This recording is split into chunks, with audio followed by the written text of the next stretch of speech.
Et bonjour les amis, c'est Chris. Un point cette semaine sur l'élevage. Donc des nouvelles plutôt moyennes, un petit peu déçu cette semaine sur la tournure des événements, mais bon, c'est les aléas de l'élevage. On fait tout. Il y a des couples pour lesquels ça marche et d'autres qui marchent moins bien. Donc on va commencer par ce couple-là. Donc je suis en train de voir un petit peu, d'analyser ce qu'il en est. Ici, elle a 4 œufs, mais au mirage, je pense que c'est pas fécondé. Donc j'attends encore un petit peu pour être bien sûr et je retirerai, je pense, en début de semaine, s'il n'y a rien qui s'est passé. Bon, les causes diverses et variées, les préparations, vous l'avez suivi avec moi. Pour ceux qui suivent ma chaîne régulièrement, tous les couples ont eu la même préparation. Donc ici, le facteur qui m'interpelle un petit peu, c'est ce mâle-là qui commence à être un petit peu âgé. Donc peut-être qu'il y a un souci ici. Mais bon, pour le moment, on va faire ça. Voilà. Ici, il y avait 3 jeunes. Ils ne sont plus que 2. Je vous laisserai regarder la taille des oiseaux. Si je compare ce couple-là, qui est un jeune couple, hein, le mâle et la femelle, par rapport à l'autre couple qu'on verra après, les oisillons sont vraiment beaucoup plus petits et ils sont nés le même jour. Donc là, le dernier est décédé en début de semaine. Voilà, donc je pense qu'il n'arrivait plus à lutter pour se battre. Vous vous souvenez que c'est ceux où j'ai pas fait les œufs factices, et donc ça me conforte dans l'idée que à partir du troisième, avec des jours d'écart, ça devient difficile pour eux. Voilà. Ici, ça couvre toujours. J'ai mis hier. Là, par contre, 4 œufs fécondés. Là aussi, vous voyez, c'est un jeune mâle. La caractéristique de ce petit mâle-là, c'est qu'il couvre quand la femelle sort pour se restaurer. Voilà. Donc, un bon couple pour le moment, en espérant que ça aille au bout. Voilà. Ici, je vais essayer de vous faire voir les 3 bébés. Donc, vous voyez la différence de taille avec des oiseaux qui sont nés le même jour. Alors, pourquoi j'ai vu ça? Oui, les yeux sont ouverts par rapport aux autres et tout. Donc, en termes de croissance, vous avez des parents qui sont un peu plus expérimentés ici. Pas le mâle, mais la femelle en tout cas. Et ce que je veux dire par rapport à ça, la femelle, elle est ici, hein.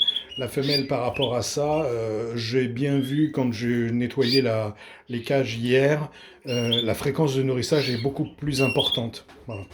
Donc, voilà. Ici, ça couvre, j'ai 3 œufs, je crois, de mémoire, et les 3 sont fécondés. Voilà. Petit message pour Rico, c'est le frère de Turbo ici, hein. Il se pose aussi sur les barreaux comme son frère chez Rico. Ici, il y avait 3 œufs fécondés, il n'y en a qu'un qui est né. Donc je suppose, j'ai pas encore enlevé les œufs, je les laisse pour que le petit puisse s'appuyer dessus. Il a 3 4 jours maintenant, hein. Donc je le laisse, il est nourri, hein. Donc c'est toujours la difficulté avec des yeux rouges, hein. Donc les satinés. Donc quelquefois ils ont un peu de difficulté à nourrir les jeunes, mais bon, ça a l'air de bien se passer. Donc voilà. Ici, j'attends les naissances incessamment sous peu. Il y a 4 œufs de mémoire et les 4 sont fécondés. Donc on verra. Il n'y avait rien là ce matin. Là, j'ai pas trouvé de coquilles dans la journée. On verra demain maintenant. Ici, ce couple-là, c'est celle où elle avait les œufs clairs. Ils sont partis en repos quelques jours. J'ai vu qu'elle commençait à arracher un peu tout le papier. Donc j'ai remis un nid avant-hier soir. Donc elle le fait. Donc ici, je m'inquiète pas. Elle fait que le haut du nid, hein. Donc c'est vraiment sommaire comme nid, mais quelques brindilles. Donc on va attendre la deuxième ponte.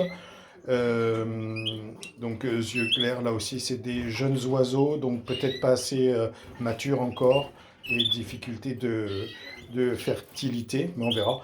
Donc là, en attendant, ce que je fais entre 2 tours, c'est Fertivite dans la pâtée ici, et un complément vitamine E type Benefit ou Fertile de chez Omnibird, que je mets dans l'eau de boisson jusqu'à l'apparition du premier œuf.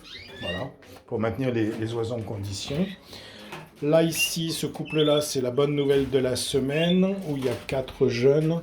Je vais essayer de vous faire voir ça.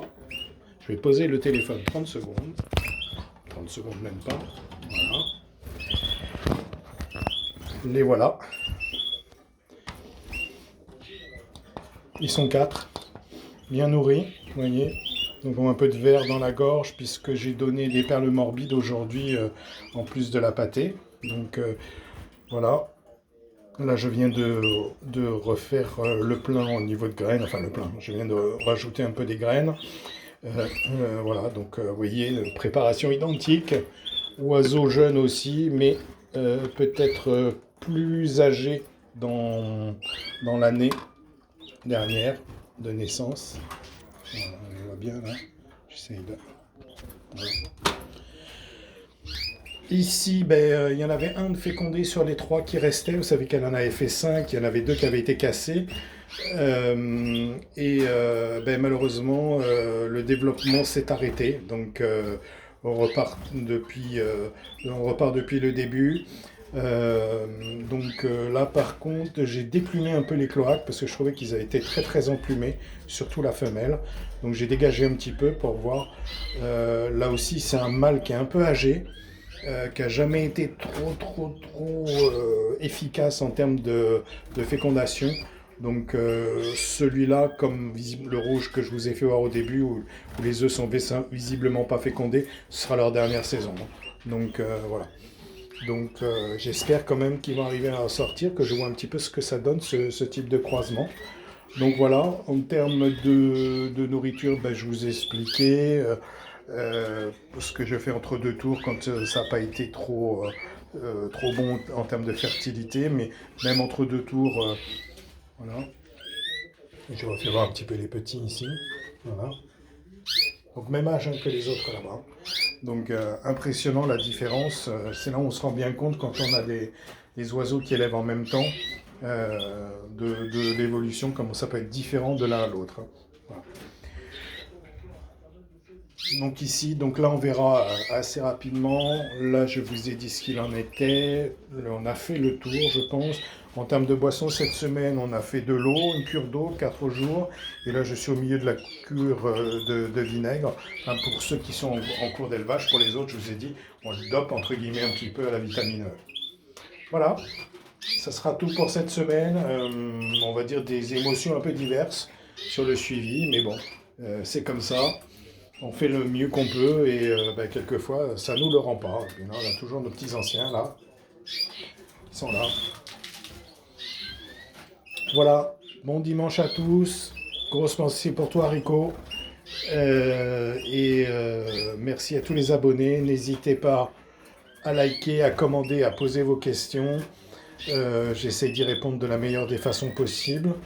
Et on se retrouvera bientôt pour de nouvelles aventures. Et pour ceux qui ne seraient toujours pas abonnés, faites-le, c'est toujours sympa de voir le nombre d'abonnés croître, augmenter. Et je dirais être présent et de suivre ce que l'on fait. Voilà, c'était Chris. À bientôt pour de nouvelles aventures. Ciao, ciao.